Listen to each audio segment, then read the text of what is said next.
Assalamualaikum warahmatullahi wabarakatuh. Mari klik subscribe di channel ini dan aktifkan tanda loncengnya untuk mendapatkan update pemberitahuan di video berikutnya.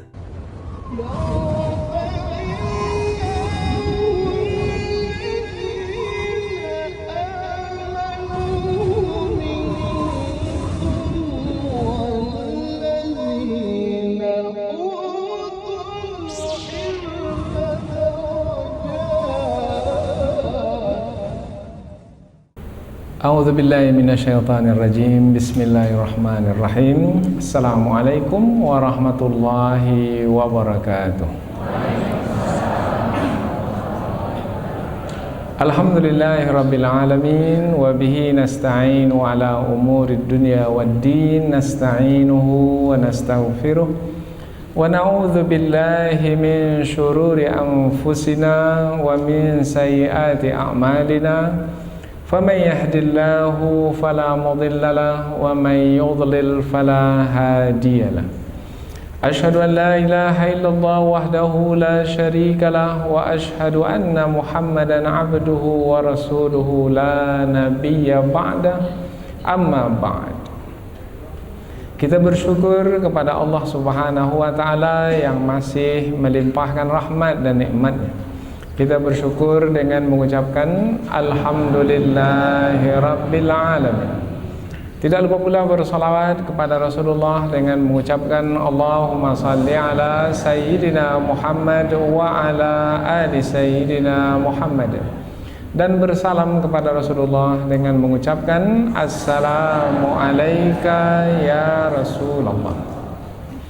Alhamdulillah kita dapat kembali meneruskan pengajian tafsir ayat-ayat suci Al-Quran yang insyaAllah kita akan teruskan kepada ayat yang ke-45, 46 dan 47 dari surah Ali Imran.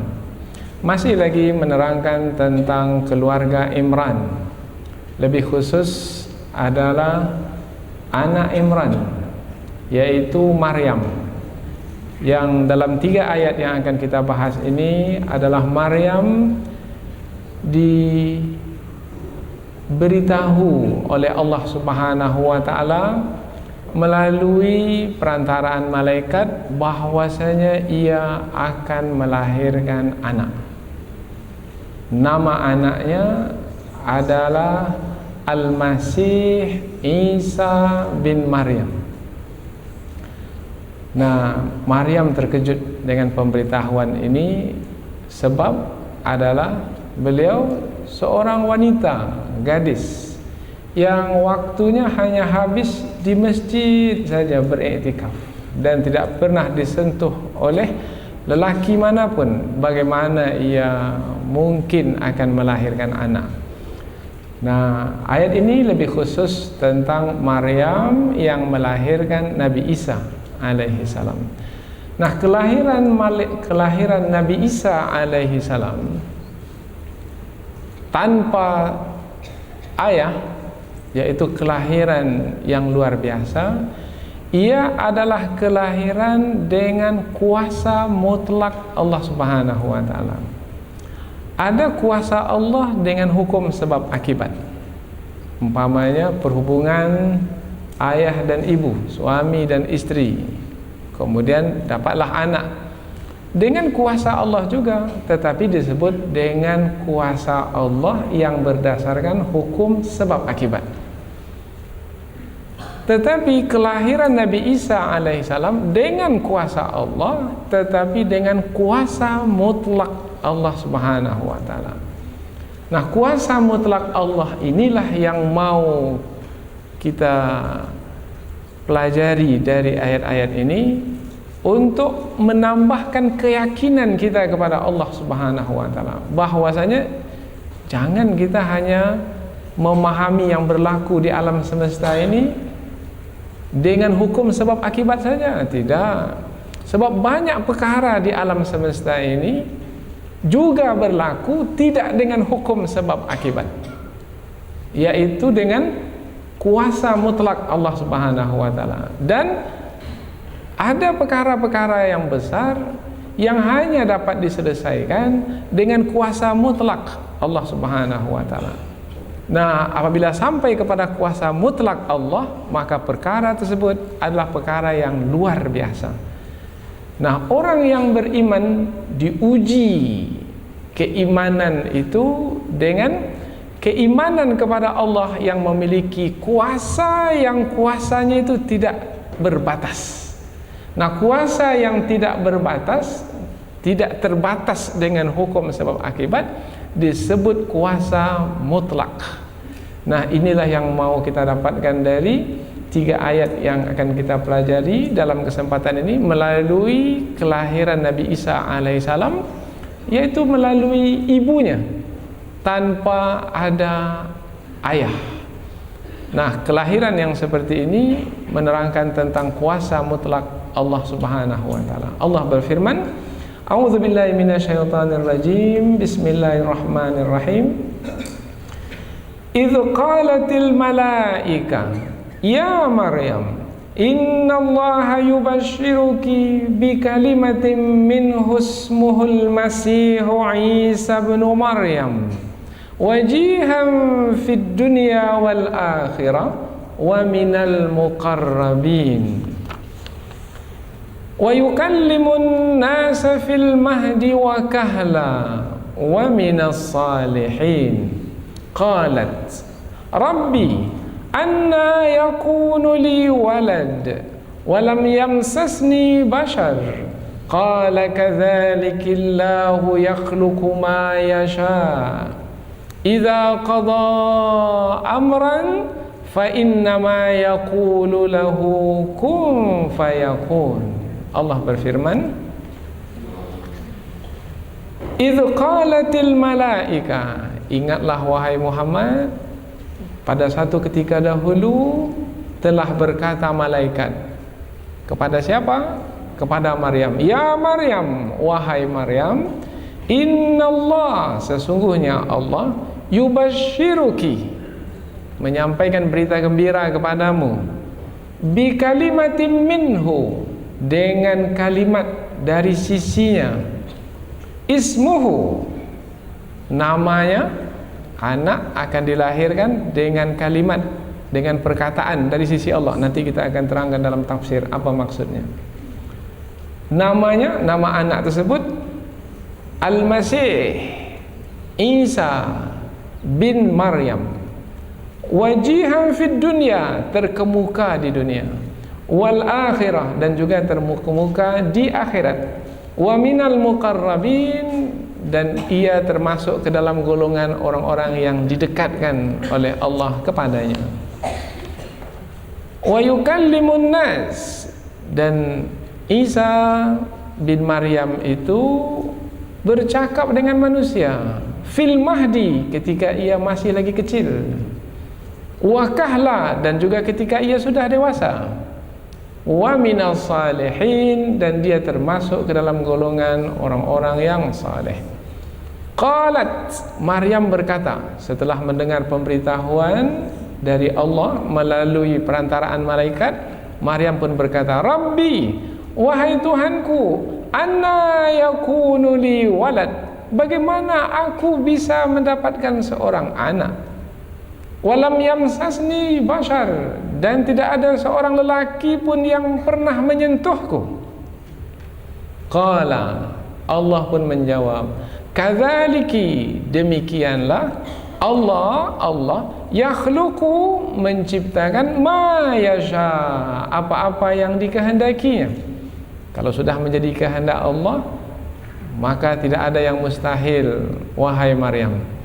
Idza qada amran, apabila Allah berkehendak menetapkan sesuatu perkara, fa innama yaqulu lahu, maka sesungguhnya cukuplah Allah berkata kepadanya, kun, jadilah, fayakun, maka jadilah yang Allah kehendaki itu.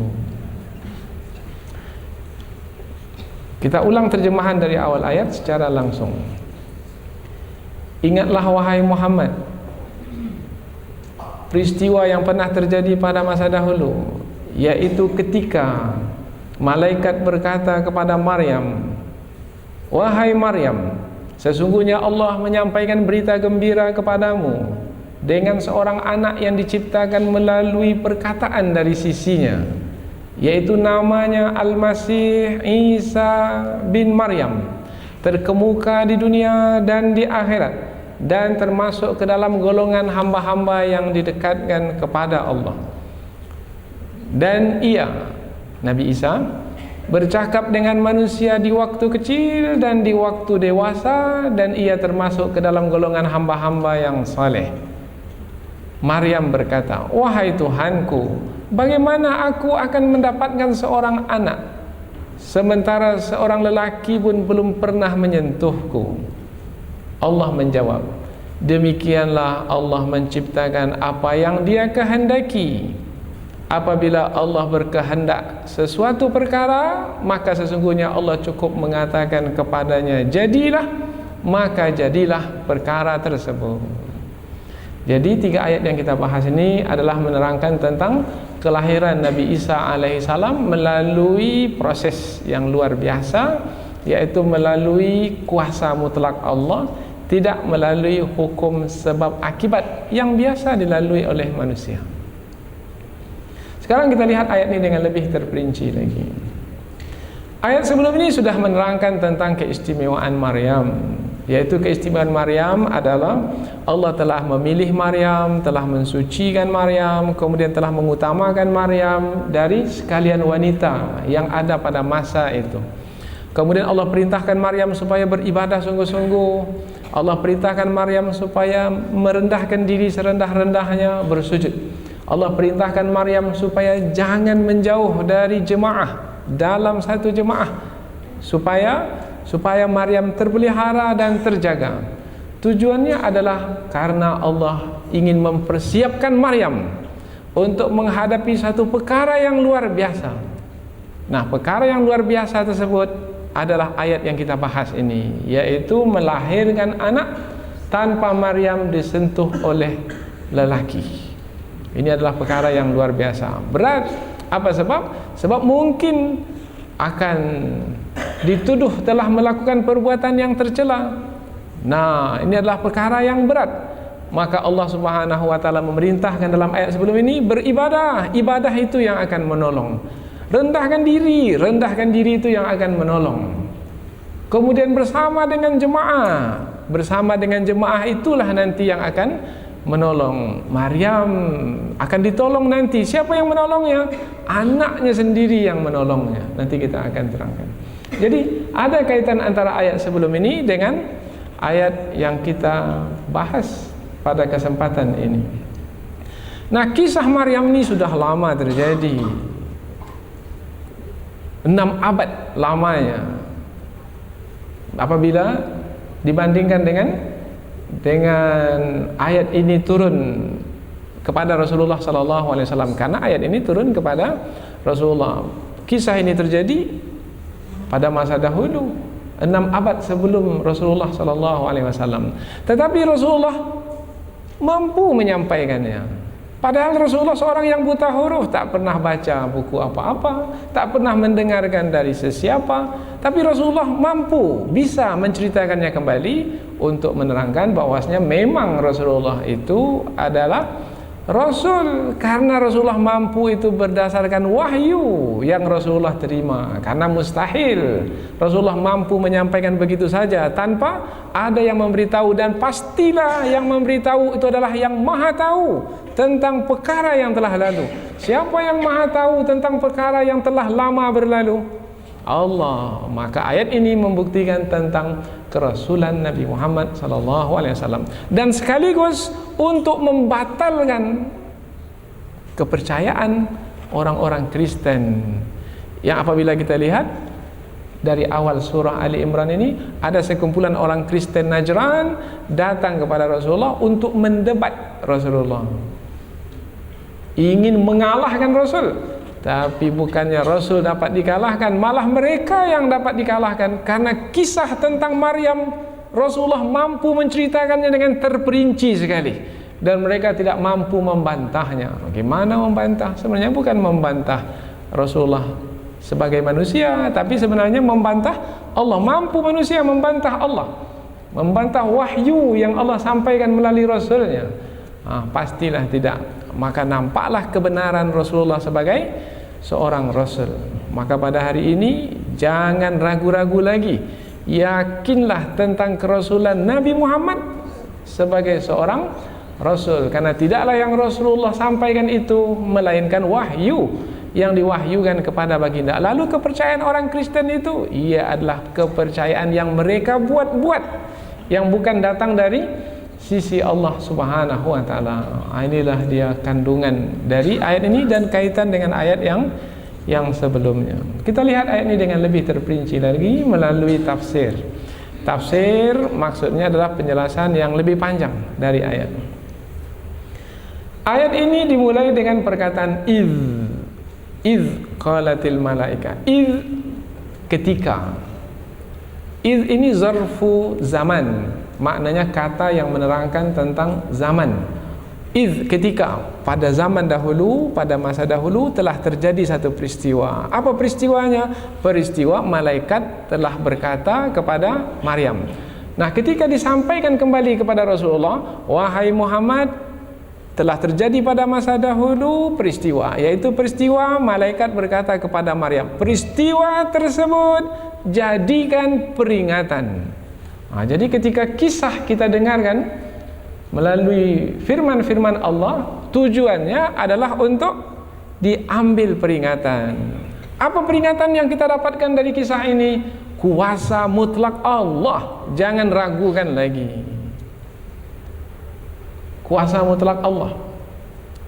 Karena sekarang ini ada yang ragu-ragu dengan kuasa mutlak Allah. Mungkinkah kita bisa mengalahkan musuh? Musuh jauh lebih hebat. Tentara mereka hebat-hebat, politik mereka menguasai dunia, ekonomi mereka, kemajuan yang mereka capai, jumlah mereka ramai. Sementara kita ini sedikit, lemah, berpecah belah. Mungkinkah kita bisa mengalahkan mereka?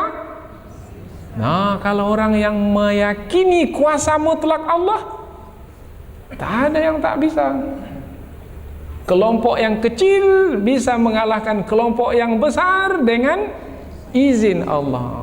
Tapi jangan coba-coba meskipun kita banyak, tapi tidak dengan kehendak Allah. Apabila Allah tidak izinkan, maka yang banyak itu tidak akan bermakna apa-apa. Kam min fi'atin qalilatin ghalabat fi'atan katsiratan biiznillah. Berapa ramai sudah terjadi kelompok yang sedikit mengalahkan kelompok yang banyak dengan izin Allah. Maka pelajaran yang sangat berharga adalah kuasa mutlak Allah.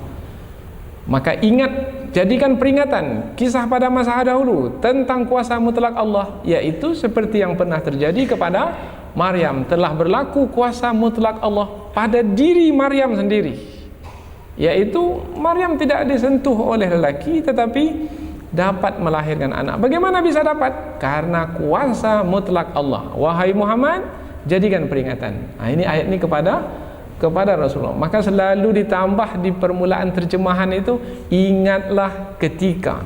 Sebenarnya kata ingatlah itu tak ada dalam terjemahan. Yang ada itulah itu maknanya ketika.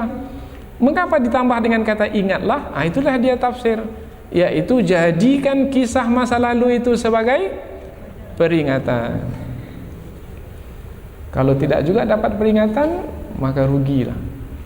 Karena ayat Al-Quran adalah untuk mengingatkan kita. Akhirnya kalau kita memahami kuasa mutlak Allah, kita menjadi yakin dalam menjalani hidup ini. Tidak ragu-ragu lagi. Apapun bisa terjadi kalau memang Allah menghendaki. Kita akan yakin menjalani hidup. Orang yang tidak yakin menjalani hidup, ragu-ragu, akan sengsara dalam menjalani hidup. Ini bisa jadi atau tidak nih? Ini bisa berhasil atau tidak ini? Ini bisa menang atau tidak ini? Nah, orang yang seperti itu sengsara dalam hidup. Kita ini bisa mengalahkan musuh atau tidak ini? Dan seterusnya. Akhirnya tidak ada semangat dalam berjuang. Tak nampak kesungguhan dalam berjuang, dan mungkin juga tak mau berkorban dalam berjuang. Mungkin juga tidak istiqamah dalam perjuangan. Apa sebab? Sebab tidak memahami kuasa mutlak Allah Subhanahu wa taala. Seperti saudara kita di Palestina sana, mungkin akan mengalahkan Israel? Nah, mereka memahami kuasa mutlak Allah di sana. Meskipun jumlah mereka sedikit, dan meskipun umat Islam di tempat lain tak mau bantu mereka, mereka yakin akan kemenangan. Karena apabila Allah menghendaki dengan kuasa mutlaknya menang. Itu dia ilmu yang penting melalui ayat ini. Bukan hanya sekedar kisah yang kita ketahui, tetapi ada nilai yang kita yakini. Itu baru di pangkal ayat itu. Qalatil malaika, telah berkata malaikat. Siapa malaikat yang diutus untuk berhubungan dengan manusia? Malaikat Jibril. Maka ada di antara ulama tafsir menambah malaikat Jibril telah berkata kepada Maryam dalam ayat ini. Kalau kepada Rasulullah, malaikat Jibril kepada Rasulullah. Kepada Nabi Musa, malaikat Jibril kepada Nabi Musa. Karena malaikat Jibril lah yang diutus untuk menyampaikan wahyu kepada manusia. Apa perkataan malaikat Jibril? Ya Maryam, wahai Maryam. Bagaimana Maryam tahu itu adalah malaikat Jibril? Sudah kita terangkan dalam pengajian yang lalu, yaitu malaikat Jibril menyerupakan diri sebagai seorang lelaki. Innallaha yubashiruki, sesungguhnya Allah menyampaikan berita gembira kepadamu. Berita gembira disebut berita gembira, yaitu berita tersebut menggembirakan. Itu makna berita gembira. Dan yang menggembirakan itu belum lagi terjadi pada waktu penyampaian berita tersebut. Terjadinya nanti. Umpamanya berita gembira, ada suami istri, kemudian terasa lain, kemudian pergi ke dokter memeriksa. Suami itu membawa istrinya untuk diperiksa. Setelah diperiksa, dokter pun mengatakan ada berita gembira untuk kamu berdua, yaitu akan mendapatkan anak. Istrimu, wahai si suami, sekarang ini positif mengandung. Ini berita gembira, kamu akan dapat anak. Anak sudah lahir? Belum. Tapi berita gembira sudah didapatkan? Sudah. Jadi berita gembira itu adalah berita yang disampaikan untuk menggembirakan pada masa yang akan datang, yang mana berita tersebut yang diberitakan itu belum lagi terjadi. Begitu juga dalam ayat ini, wahai Maryam, aku ini menyampaikan berita gembira dari Allah bahwasanya kamu akan mendapatkan anak. Sudah dapat anak ketika itu? Belum lagi. Ia hanya baru berupa berita gembira. Tetapi dapat anak ini berita gembira atau tidak ini bagi Maryam?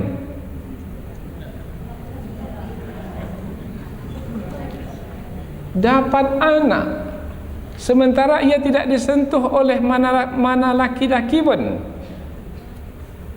Laki-laki mana pun tak ada yang menyentuhnya.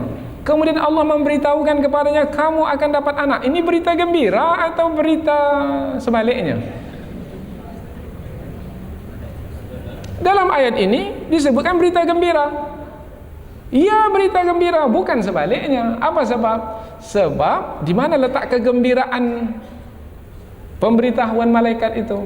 Letaknya adalah karena akan berlakunya kuasa mutlak Allah pada diri Maryam. Bukan masalah anaknya, tidak. Tapi masalah berlakunya kuasa mutlak pada diri Maryam. Itu adalah berita gembira bagi Maryam.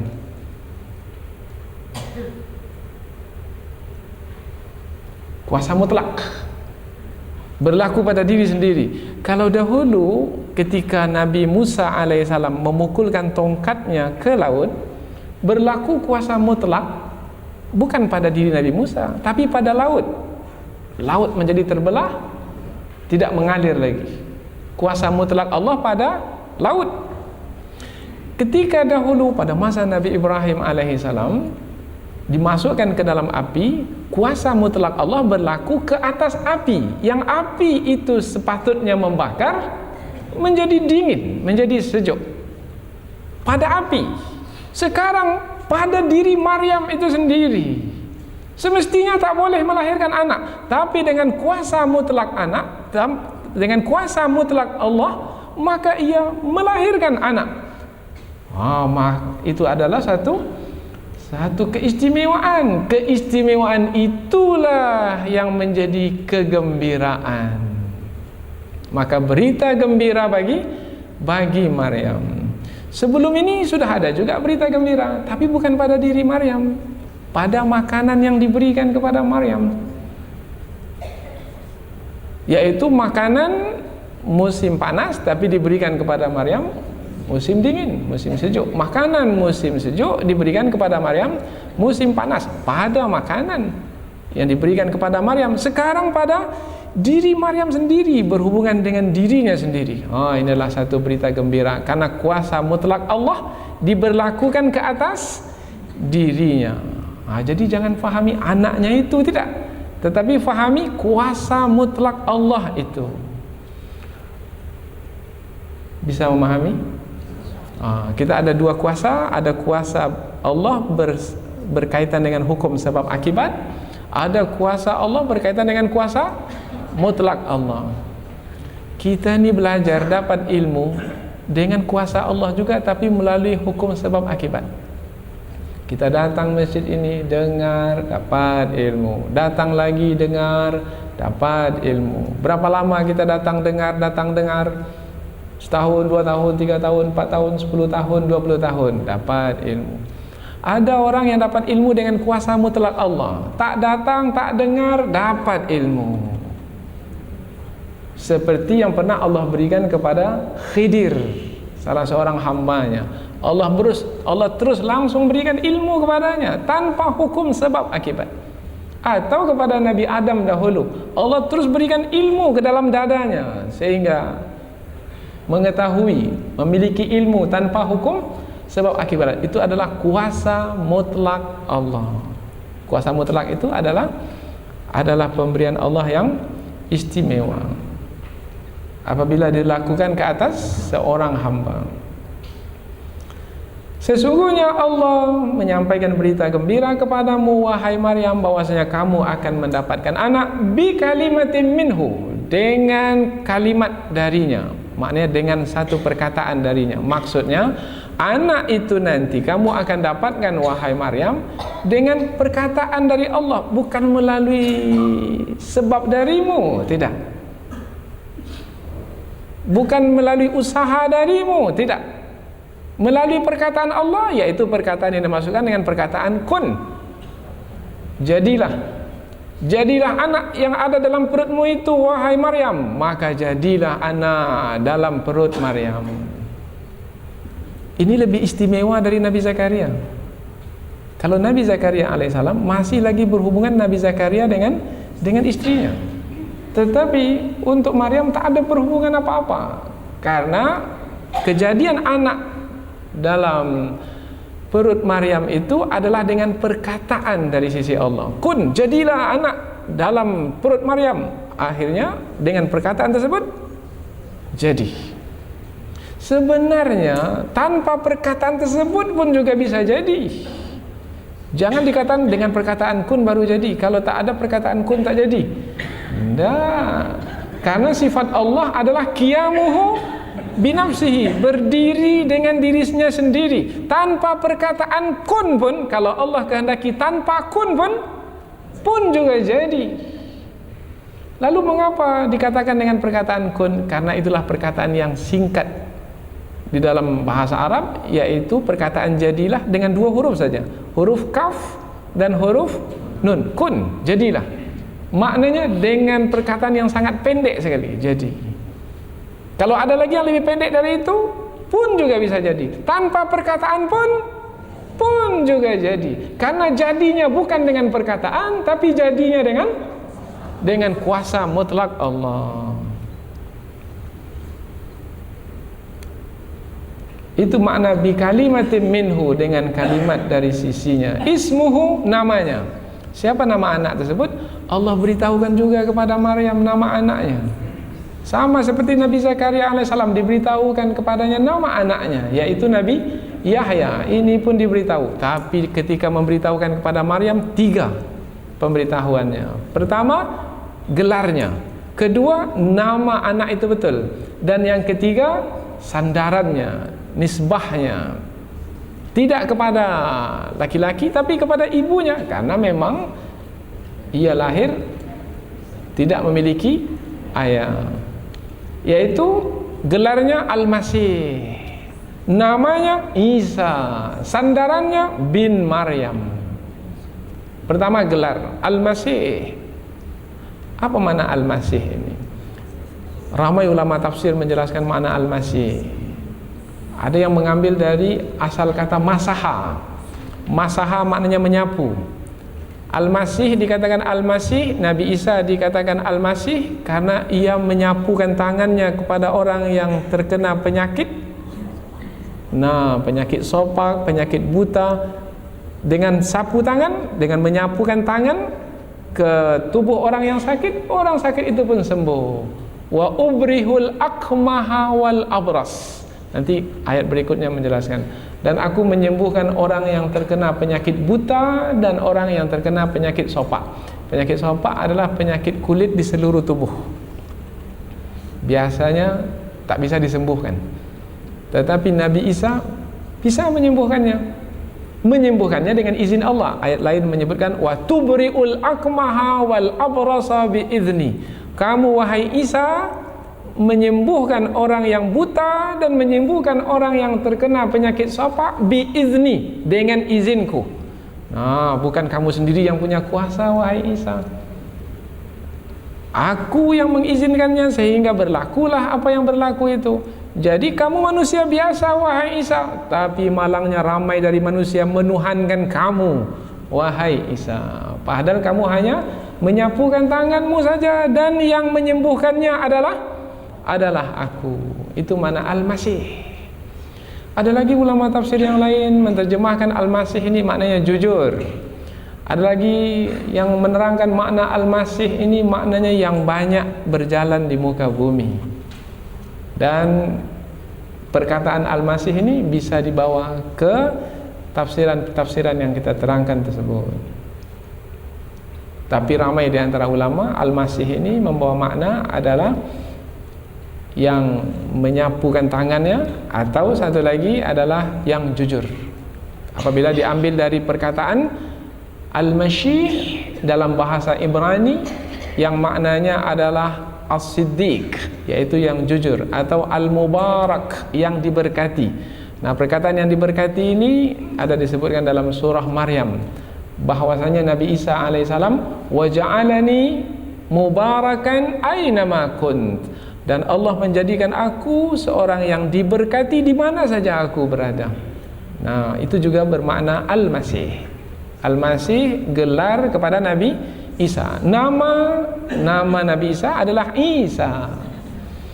Isa ini kalau diterjemahkan ke bahasa kitanya, makna Isa adalah as-safa, yaitu bersih, atau an-naqa, yaitu suci. Nah, suci dari kotoran. Bin Maryam biasanya dibinkan bukan kepada ibu, biasanya dibinkan kepada ayah. Tetapi untuk Nabi Isa, Allah sendiri yang membinkannya kepada ibunya untuk menjelaskan bahwasanya memang ia dilahirkan tanpa bapa. Jadi karena tidak ada bapanya, dibinkanlah kepada ibunya. Maka ayat ini menjadi tafsiran pula ayat sebelumnya, bahwasanya Maryam itu dilebihkan dari sekalian wanita yang ada. Di antara kelebihannya adalah anaknya berbin kepadanya. Tidak ada wanita yang anaknya berbin kepadanya kecuali Maryam. Tidak ada anak pada masa itu yang dibinkan kepada ibunya. Maryam dapat bin daripada anaknya, yaitu Isa bin Maryam. Nah, itu kelebihan Maryam.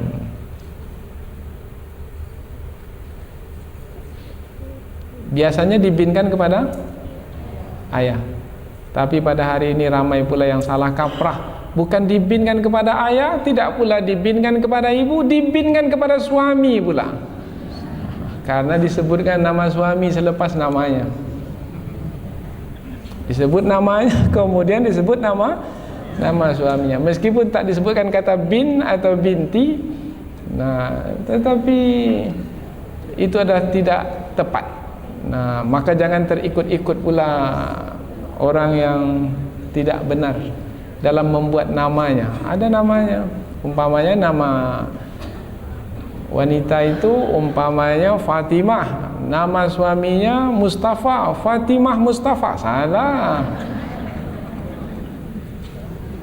Binti kan dia kepada ayahnya langsung. Siapa ayahnya langsung? Bukan kepada suaminya.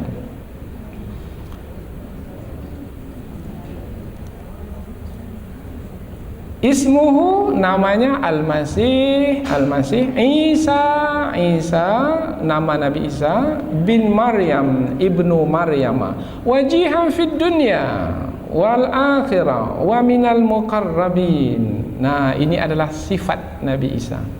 Sifat Nabi Isa adalah terkemuka di dunia karena Allah jadikan Nabi Isa alaihissalam sebagai nabi, kemudian diberikan kepada Nabi Isa kitab suci di dunia ini, kemudian diangkat Nabi Isa ke langit karena ingin dibunuh oleh orang-orang Yahudi. Ini adalah terkemuka di dunia. Wal akhirah, terkemuka di akhirat karena nanti di akhirat Nabi Isa adalah di antara hamba Allah yang bisa memberikan syafaat kepada orang-orang yang dikehendakinya. Wa minal muqarrabin, dan Nabi Isa adalah orang-orang yang didekatkan kepada Allah. Ada orang yang mendekat kepada Allah, ada orang-orang yang didekatkan kepada Allah. Kalau kita mendekat kepada Allah dengan usaha kita mendekat. Kita salat, kita puasa, zakat, haji, ibadah, kita mendekatkan diri kepada Allah. Ada orang yang didekatkan oleh Allah, Allah yang mendekatkan kepadanya. Nah, kalau yang pertama itu perbuatan kita yang mendekatkan kita kepada Allah. Kalau yang kedua ini al-muqarrabin, seperti Nabi Isa alaihissalam, perbuatan Allah, Allah yang mendekatkan Nabi Isa itu kepadanya. Ada beda? Oh, ada beda. Ada rakyat yang mendekatkan diri kepada raja, ada raja yang mendekatkan rakyat itu kepadanya. Mana yang lebih tinggi kedudukan? Rakyat itu yang mendekat kepada raja atau raja yang mendekatkan rakyat itu kepadanya? Nah, Nabi Isa alaihissalam, Allah yang mendekatkannya kepada dirinya, mendekatkan Nabi Isa itu kepada dirinya. Wa minal muqarrabin. Kalau Allah sudah mendekatkan Nabi Isa kepada dirinya, Nabi Isa tidak akan mungkin bisa didengki, dianiaya, apalagi dibunuh oleh orang-orang yang berusaha untuk membunuhnya, karena orang-orang Yahudi sangat benci sekali kepada Nabi Isa alaihissalam.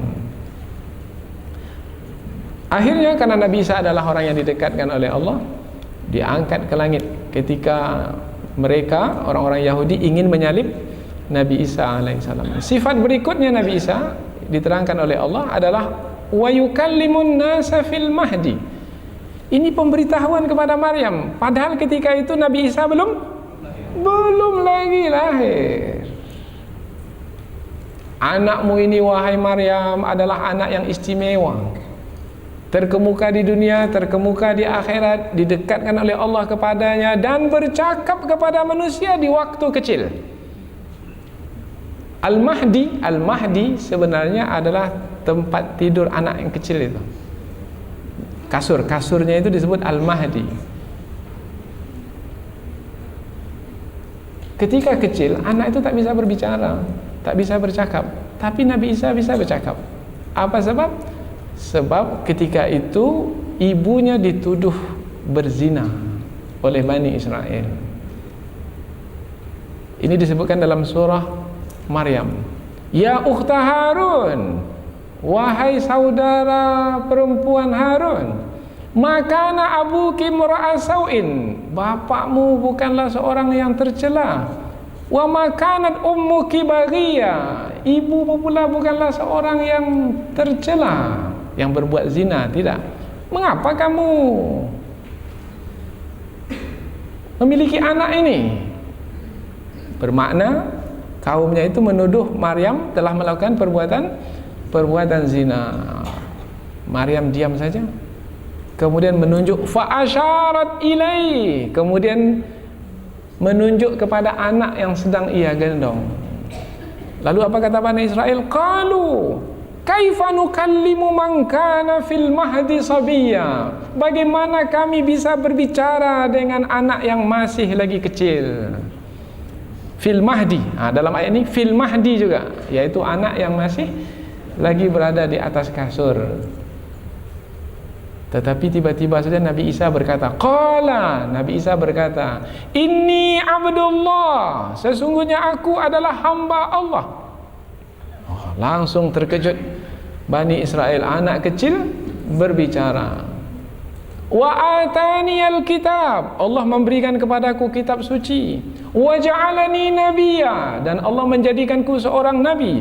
Wa ja'alani mubarakan aynama kunt, dan Allah menjadikan aku sebagai seorang yang diberkati di mana saja aku berada. Wa ausani bis salah, dan Tuhanku memberikan wasiat, pesan kepadaku untuk senantiasa salat. Wa zakah, dan juga mengeluarkan zakat. Madum tuhaya, selama aku hidup. Terkejut Bani Israel. Macam mana anak kecil bisa bercakap? Ini percakapannya. Wakahla, dan di waktu dewasa. Mengapa disebut di waktu kecil, waktu dewasa? Maksudnya adalah Nabi Isa itu seperti mana dia bercakap di waktu kecil, bercakap di waktu kecil, seperti itu dia bercakap di waktu besar. Jangan dikatakan di waktu kecil itu dia macam anak kecil bercakap. Enggak. Memang macam orang dewasa bercakap. Karena kalau anak kecil bercakap, mungkin lidahnya itu tak tepat.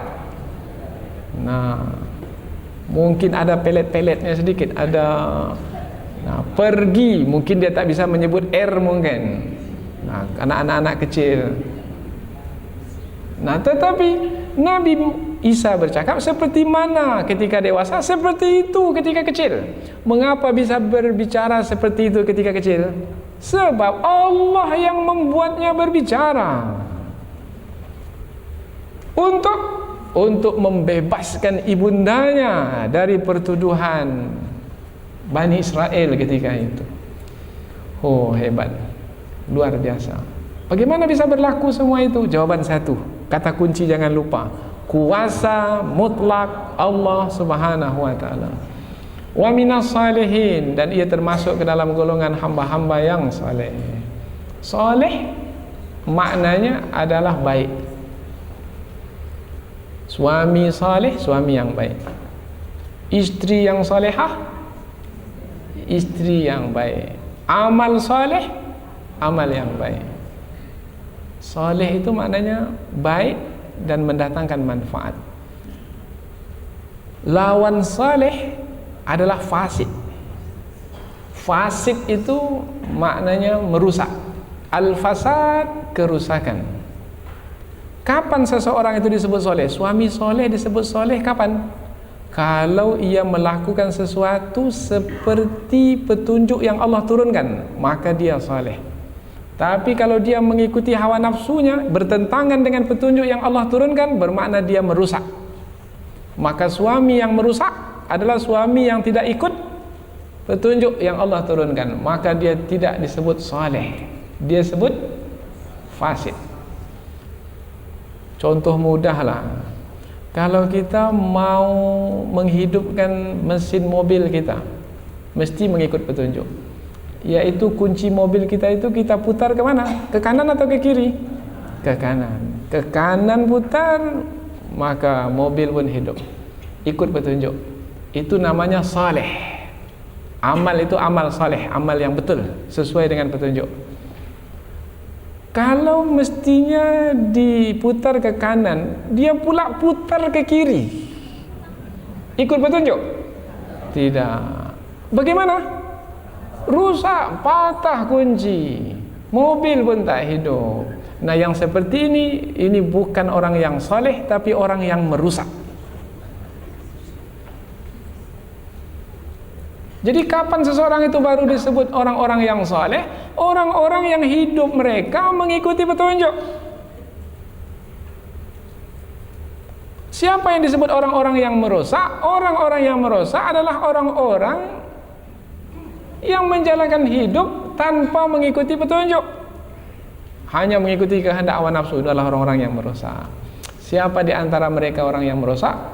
Orang-orang munafik adalah orang-orang yang merusak. Wa idza qila lahum la tufsidu fil ardi qalu innama nahnu muslihun. Ketika dikatakan pada orang munafik, jangan kamu melakukan kerusakan di muka bumi. Nah, merusak maknanya jangan kamu melakukan sesuatu bertentangan dengan petunjuk Allah. Karena orang munafik itu melakukan perbuatan bertentangan dengan petunjuk Allah. Lain yang di mulut, lain pula yang di hati. Kalau ikut petunjuk Allah, seperti apa yang dalam hati, seperti itulah yang di mulut sepatutnya. Tapi orang munafik ini pula mengatakan, oh tidak, kami bukan orang-orang yang melakukan kerusakan, kami adalah orang-orang yang memperbaiki. Innama nahnu muslihun. Tapi Allah membantah, tidak. Ala innahum humul mufsidun. Ketahuilah sesungguhnya mereka itulah orang-orang yang merusak. Walakin la yash'urun, tetapi mereka tidak merasa bahwasanya mereka adalah orang-orang yang merusak. Nah, Nabi Isa bukanlah hamba-hamba yang termasuk ke dalam golongan hamba-hamba yang merusak, tidak. Termasuk ke dalam golongan hamba-hamba yang memperbaiki. Kita ini hamba-hamba yang soleh atau hamba-hamba yang merusak? Suami soleh atau suami yang merusak? Istri solehah atau istri yang merusak? Anak yang soleh atau anak yang merusak? Hamba yang soleh atau hamba yang merusak? Nabi Isa adalah hamba yang soleh, bukannya yang merusak. Wa minas salihin, dan termasuk ke dalam golongan hamba-hamba yang soleh. Setelah pemberitahuan tersebut, maka Maryam terus menjawab dengan terkejut. Mengapa terkejut?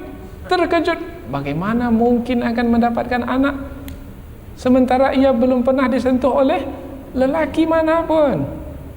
Terkejut. Qalat, Maryam berkata, Rabbi, wahai Tuhanku, anna yakunu li walad walam yamsasni bashar.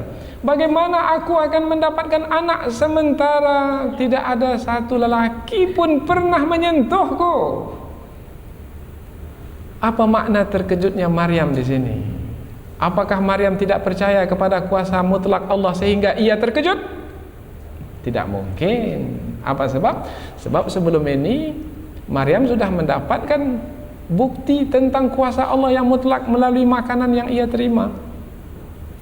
Tak mungkin Maryam itu terkejut disebabkan karena tidak percaya kepada kuasa mutlak Allah. Maka makna terkejutnya di sini bukan terkejut kepada kuasa mutlak Allah, sebab Allah dengan kuasa mutlaknya bisa melakukan apa saja. Tetapi yang menjadi sebab mengapa Maryam itu terkejut sehingga mengeluarkan perkataan ini adalah terkejut dengan berlaku ke atas dirinya. Dan ketika bertanya, menyampaikan bahwasanya bagaimana aku mungkin akan mendapatkan anak sementara aku belum pernah disentuh oleh lelaki manapun. Nah, bentuk pertanyaan seperti itu sebenarnya ingin meminta penjelasan. Kalau memang iya aku akan mendapatkan anak, seperti apa proses aku mendapatkan anak itu? Aku ingin mengetahuinya. Bukan aku tak percaya kepada kuasa mutlak Allah, aku percaya. Tapi seperti apa Allah memberikan anak kepadaku? Kalau yang biasa adalah seperti perhubungan, tapi ini tidak seperti yang biasa. Lalu kalau tidak seperti yang biasa, seperti apa sehingga aku dapat anak? Nah, itu makna perkataan Maryam. Segera dijawab oleh Allah, yaitu qala.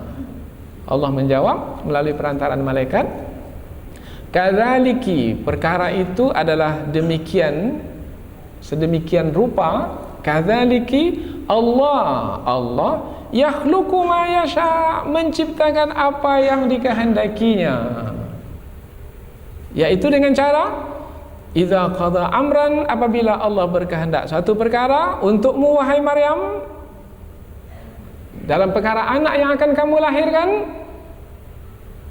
Bagaimana Allah memberikan anak kepadamu? Penjelasannya adalah, wahai Maryam, penjelasannya adalah Allah cukup mengatakan kepadamu, jadilah anak yang ada dalam kandunganmu, dalam perutmu, maka jadilah anak tersebut. Jadi Maryam terkejutnya itu, terkejut meminta penjelasan bagaimana anak itu akan didapatkan, prosesnya seperti apa. Karena terkejut,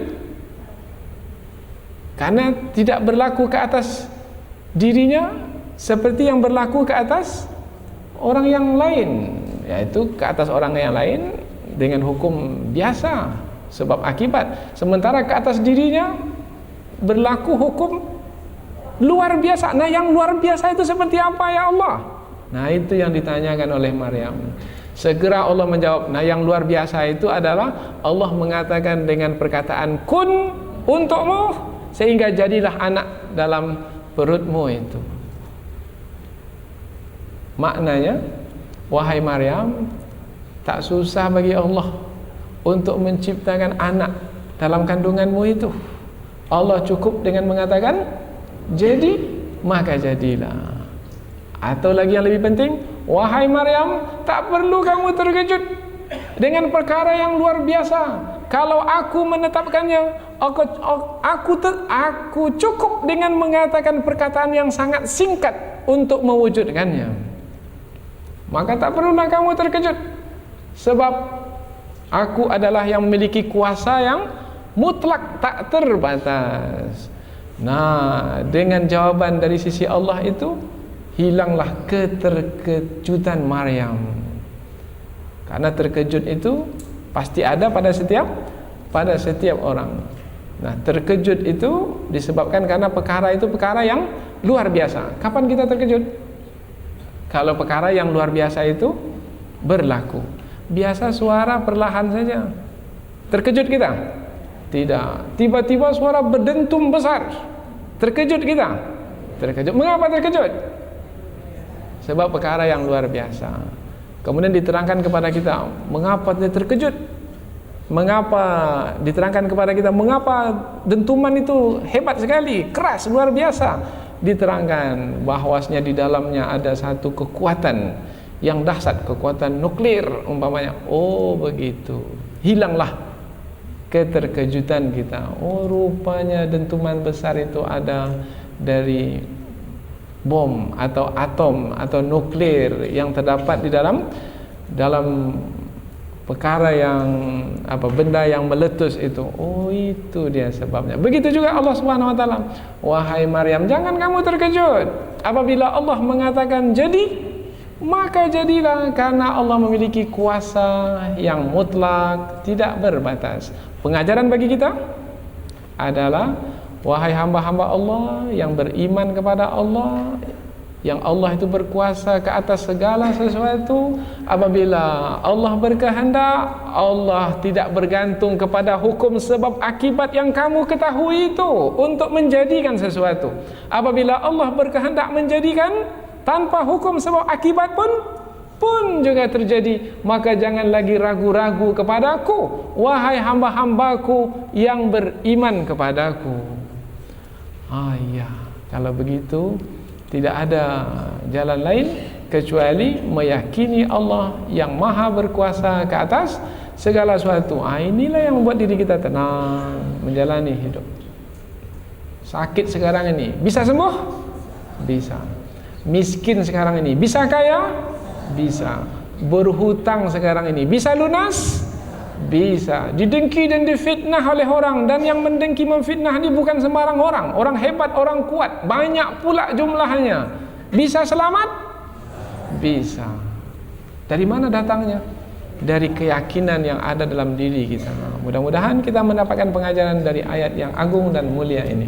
Subhanakallahumma wa bihamdika asyhadu an la ilaha illa anta wa astaghfiruka wa atubu ilaik. Wassalamualaikum warahmatullahi wabarakatuh.